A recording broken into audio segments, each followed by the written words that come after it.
Tayo pa rin ang #1 sa nationwide TV ratings, mga kapuso. Mas lumaki pa nga ang lamang ng GMA Network nitong Abril. At kabilang po sa mga nangungunang programa sa buong bansa, ang pinagkakatiwalaan niyong 24 oras. At yan ang tinutukan ni Rafi Tima.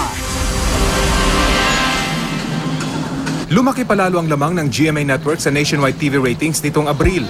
Sa datos ng pinagkakatiwalang rating service provider na Nielsen TV Audience Measurement mula April 1 hanggang 30, nagtala ng 43.3% average total day people audience share ang GMA sa National Urban Television Audience Measurement, lamang ng 8.2 points kaysa sa ABS-CBN. Mas malaki ito sa lead na nakuha ng GMA noong Marso. Sa Urban Luzon, kung saan naroon ang 77% ng viewers sa Urban TV Home sa bansa, nananatiling #1 ang Kapuso shows. Nagtala ang GMA ng 50.4% average total day people audience share, 21.5 points na mas mataas kaysa sa ABS-CBN. Buong araw ang Kapuso programs ang nagahari sa buong bansa. Nangunguna pa rin sa listahan ng top programs sa Pilipinas ang telefantasyang Encantadia. Kasama rin dito ang Kapuso mo Jessica Soho, Destined to be Yours, Magpakailanman, Pepito Manaloto, 24 Oras, ang bagong Kapuso show na Daig Kayo ng Lola Ko, gayon din ang Meant to Be at Hay Bahay.